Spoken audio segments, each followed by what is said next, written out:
L'invité.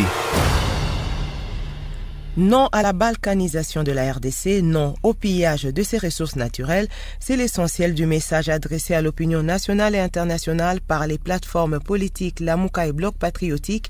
Elles l'ont fait savoir hier vendredi lors d'une manifestation pacifique organisée à Kinshasa. Pour en savoir un peu plus, notre invité ce matin est Martin Fayulu Madidi, président du parti politique Engagement Citoyen pour le Développement SID. Martin Fayulu Madidi s'entretient avec Paul Matendo Mayamba. Martin Fayulu Madidi, bonjour. Oui, bonjour.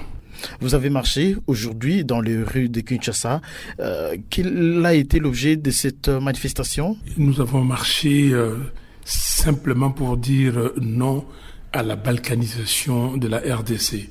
Donc nous avons marché une fois de plus pour soutenir nos forces armées congolaises, nos vaillants militaires qui sont au front, qui des fois eux-mêmes sont laissés sans rien. Nous continuons à dire que nous subissons l'agression de la part du Rwanda, et cette agression pour un seul objectif, c'est que balkaniser la RDC, exploiter ses ressources naturelles. La balkanisation, c'est pas simplement la balkanisation physique. La balkanisation, c'est aussi une balkanisation économique, et la balkanisation qu'on nous a amené maintenant d'amener les Congos dans la région de l'Afrique de l'Est.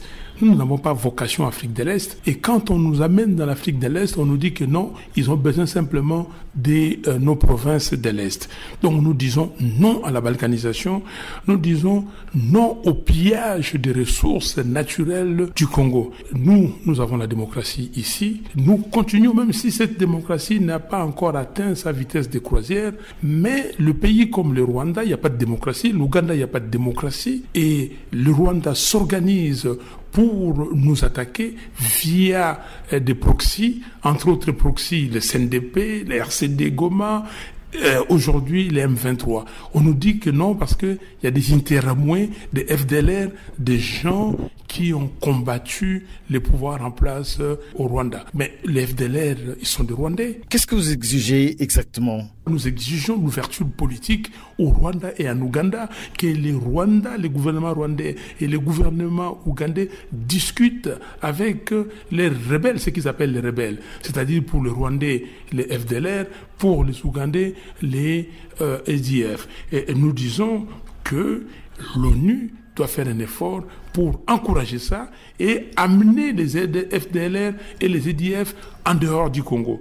Nous disons qu'il est nullement question d'intégrer les M23 dans l'armée congolaise.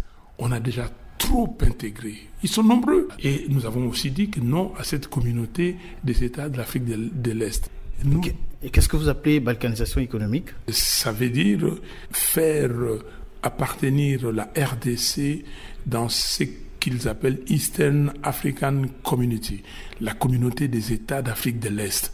Et donc, toutes nos provinces de l'Est, c'est-à-dire le Sud Kivu, le Nord Kivu, l'Ituri et même les Tanganyika, vont aller vers l'Afrique de l'Est, vont commercer avec l'Afrique de l'Est. Ça fait plus de 40 millions d'habitants et nous n'avons rien à offrir dans ces marchés-là, à part nos ressources, naturelles. La marche d'aujourd'hui, qu'est-ce que ça a donné? Quel est le bilan? Mais le bilan, c'est qu'il y a une mobilisation. Le bilan, c'est que les Congolais se sont dit, on ne peut pas laisser, les FARDC se battre seuls. Il faut les soutenir, et c'est ça le bilan. Et malheureusement, il y a un autre bilan négatif, c'est que on nous a attaqués. On a vu les Kuluna. On nous a dit qu'ils appartiennent à un groupe, à un monsieur que je ne veux pas citer ici pour ne pas faire sa publicité, mais c'est une sous-traitance. Lors de cette marche, on n'a pas vu le Nouvel Élan, votre partenaire habituel. Mais s'il vous plaît, soyons sérieux. Je vais vous le dire, je vous regarde les yeux dans les yeux. On doit être sérieux. Ici, on parle du pays. On parle du pays.